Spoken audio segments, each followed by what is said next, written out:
नमस्कार स्टूडेंट, मैं doctor Anupama Jaiswal BEd third semester में पेडागॉजी ऑफ स्कूल सब्जेक्ट भूगोल शिक्षण के बारे में अध्ययन करेंगे।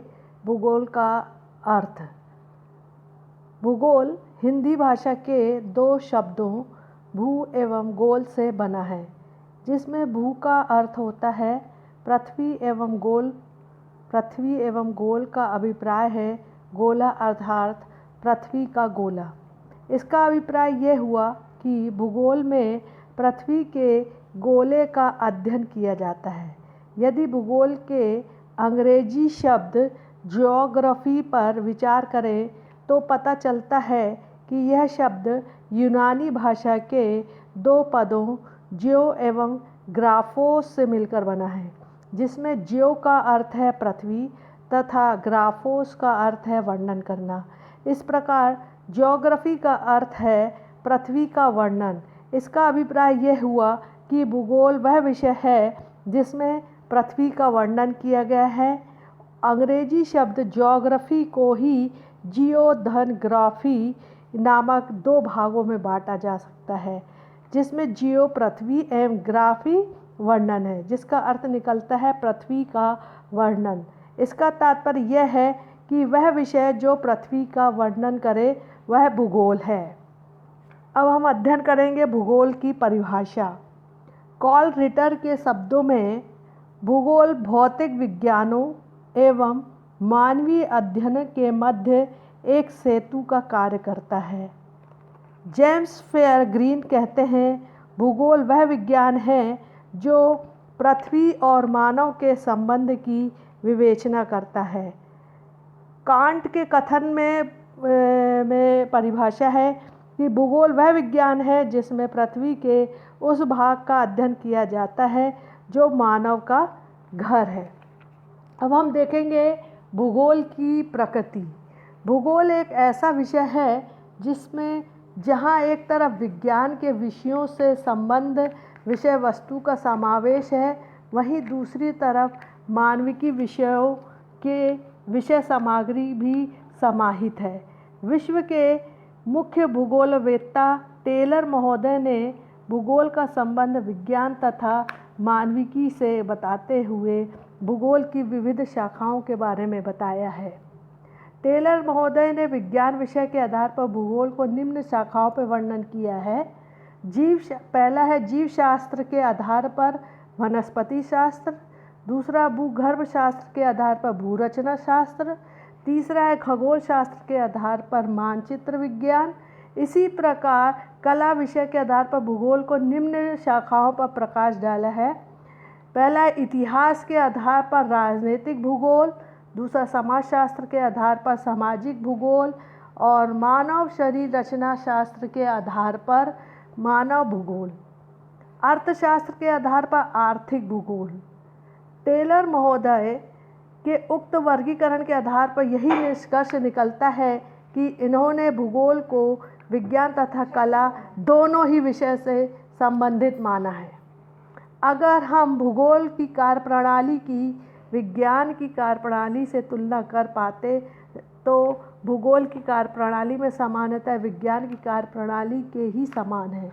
उदाहरण के लिए विज्ञान विषय में निम्न सोपानों का अध्ययन किया जाता है: समस्या की पहचान, सीमांकन, समस्या के कारणों की खोजना। इसके अंतर्गत निम्न सोपानों का अपनाया जाता है: प्राकल्प निर्माण, जांच करना, विश्लेषण करना, निष्कर्ष निकालना। भूगोल में भी उक्त सोपानों का सहारा लेकर ही किसी समस्या के समाधान पहुंचा जाता है, इसलिए भूगोल विज्ञान है। अब हम आगे अध्ययन करेंगे भूगोल शिक्षण में भूगोल का महत्व। यद्यपि विभिन्न विद्वानों द्वारा भूगोल के महत्व को अपने अपने तरीकों या कथनों से स्पष्ट किया गया है, परंतु फिर भी अध्ययन की सुविधा के लिए भूगोल के महत्व पर विस्तार से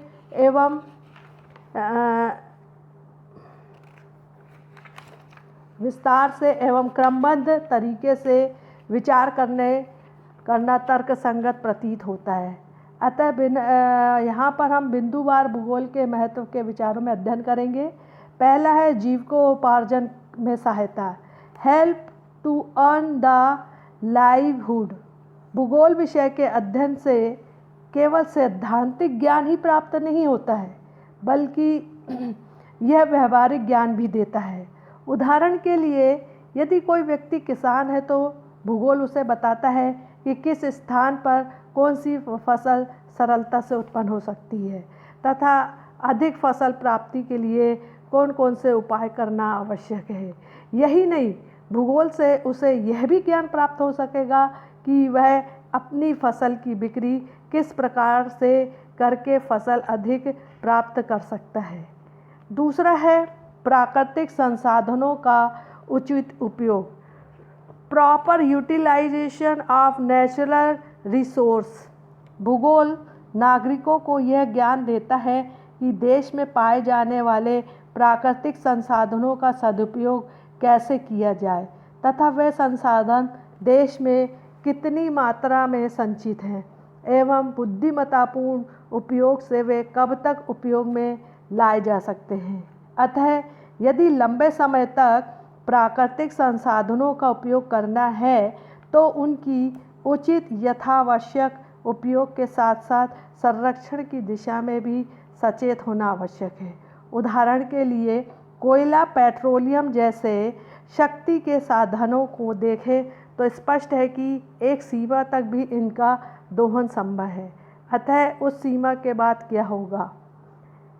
कहीं विकास के चक्र का बुरा प्रभाव तो नहीं पड़ेगा? कोयले की खानों का अनेक राष्ट्रों में समाप्त हो जाना या उनका गहरा होकर कोयला निकालना अथवा अनार्थिक होना इससे स्पष्ट संकेत है। पर्यावरणीय समस्याओं के समाधान में सहायक, helpful to solve the environmental problem. 21वीं सदी में पर्यावरण प्रदूषण की समस्याएं 20वीं सदी से इस रूप से मिली है कि यदि और अधिक उदासीनता दिखाई गई तो मानव जीवन का विषम संकट में आना अवश्य ही है।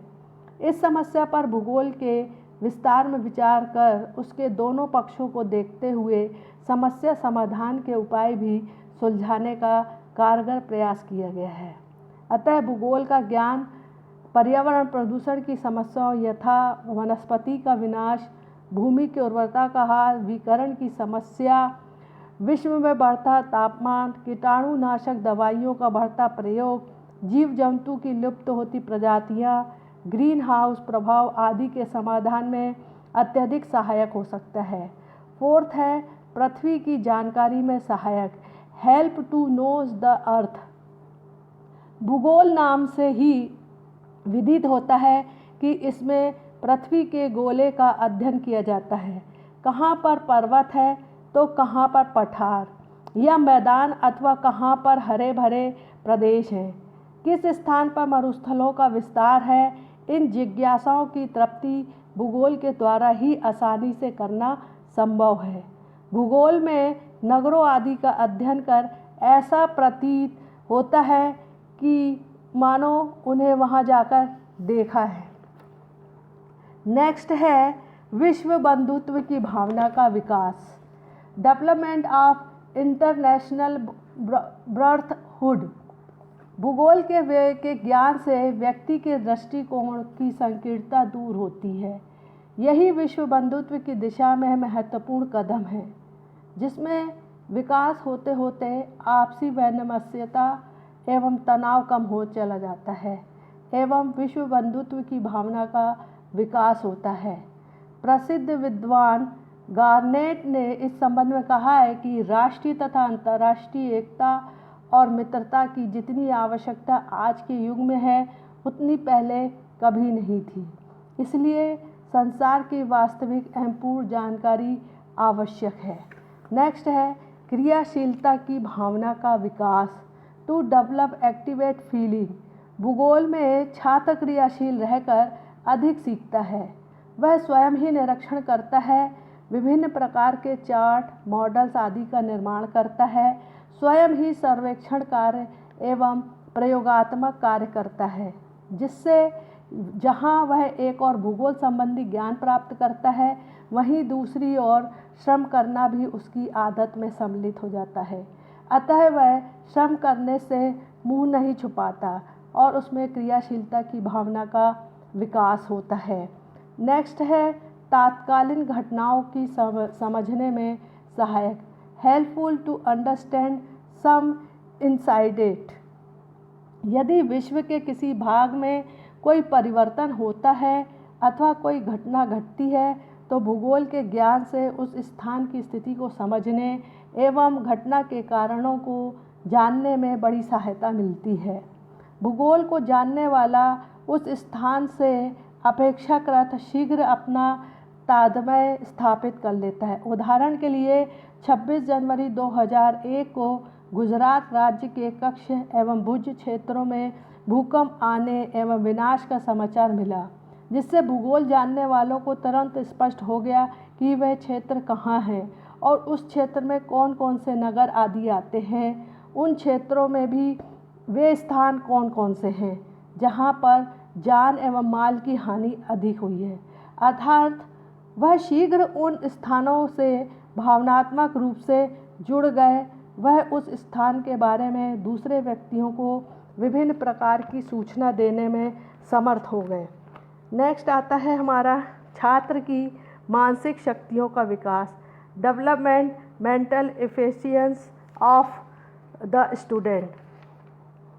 भूगोल के अध्ययन से छात्र में स्मरण शक्ति, कल्पना शक्ति, तर्क शक्ति, तुलना शक्ति, निरीक्षण करना, निर्णय लेना आदि मानसिक शक्तियों का विकास होता है। जिन प्रदेशों को प्रत्यक्ष रूप में देखना संभव नहीं है, उन क्षेत्रों से संबंधित विभिन्न प्रकार के चित्रों, मानचित्रों एवं अन्य प्राप्त जानकारियों के आधार पर वह उन क्षेत्रों के बारे में समझ जाता है। साथ ही तथ्यों का विश्लेषण एवं संश्लेषण कर अपने गृह प्रदेशों से तुलना करना भी सीख जाता है। यहाँ पर भूगोल अध्यापक के लिए यह आवश्यक है कि वह उक्त मानसिक शक्तियों के विकास हेतु वांछित परिवेश का निर्माण करें। नेक्स्ट है हमारा राष्ट्रीय सुरक्षा में सहायक, हेल्प इन नेशनल सिक्योरिटी। भूगोल के ज्ञान से राष्ट्रीय सुरक्षा करने में सहायता मिलती है, क्योंकि भूगोल के द्वारा शत्रु को देश के धरातल की स्पष्ट जानकारी प्राप्त हो जाती है एवं साथ ही दुश्मन के महत्वपूर्ण सैन्य या अन्य संस्थानों की सही स्थिति का निर्धारण भी भूगोल के द्वारा करना संभव है, जिसके आधार पर व्यू रचना का निर्माण कर दुश्मन को परास्त करना अधिक कारगर सिद्ध हो सकता है। यही कारण है कि सुरक्षा सेनाओं में भूगोल जानने वालों की सेवाएं ली जाती हैं, जिनका महत्वपूर्ण कार्य निर्देशानुसार किसी स्थान विशेष की स्थिति बताना या वांछित रेखाचित्र, मानचित्र, टॉपोग्राफी आदि बनाना होता है। नेक्स्ट है देशभक्ति का विकास। भूगोल विश्व बंधुत्व की भावना के विकास के साथ साथ देश प्रेम की भावना का भी विकास करता है। छात्र भूगोल में अपने देश की स्थिति, उच्च वचन, जलवायु, प्राकृतिक, वनस्पति, जीव जंतु, आर्थिक एवं सामाजिक क्रियाकलापों के बारे में ज्ञान प्राप्त करता है और मानचित्र में उन्हें देखता है। वह अपने मस्तिष्क में भी अपने देश का एक मानचित्र अंकित कर लेता है। इसी प्रकार वह गृह प्रदेश भूगोल में अपनी मातृभूमि के बारे में विभिन्न प्रकार का ज्ञान प्राप्त करता है तथा उस ज्ञान को अपनी वास्तविक जीवन में स्मृति से जोड़ लेता है। नेक्स्ट है भ्रमण की भावना का विकास करना। भूगोल के अध्ययन से विश्व की विभिन्न प्रकार की स्थल कृतियों, वनस्पति, जीव जंतु एवं आर्थिक सांस्कृतिक क्रियाओं का ज्ञान होता है और उनमें से जो बालक के मन को अच्छी प्रतीत होती है उसे देखने के लिए बालक उत्सुक होता है। अतः भ्रमण करने की इच्छा का बीजारोपण हो जाता है, जो कि अनुकूल परिवेश एवं समय पाकर वृक्ष का रूप धारण कर लेता है। इस प्रकार भ्रमण की इच्छा या भावना के विकास से पर्यटन को भी बढ़ावा मिलता है, जिससे राष्ट्र या समाज को पर्यटन के लाभ भी प्राप्त होने लगते हैं और सांस्कृतिक आदान प्रदान भी होना संभव होता है। उपयुक्त बिंदुओं के आधार पर हम इस निष्कर्ष पर पहुंचा जा सकता है कि भूगोल का विभिन्न क्षेत्रों में विशेष महत्व है। इसके अध्ययन से बहुआयामी लाभ प्राप्त होते हैं। यह केवल सैद्धांतिक ज्ञान ही प्रदान नहीं करता है, बल्कि जीवन उपयोगी व्यवहारिक ज्ञान भी विधिवत प्रदान करता है, जिससे छात्र भावी जीवन में अपना जीवन निर्वाह आसानी से करने में सफल हो सकता है। नमस्कार। Thank you.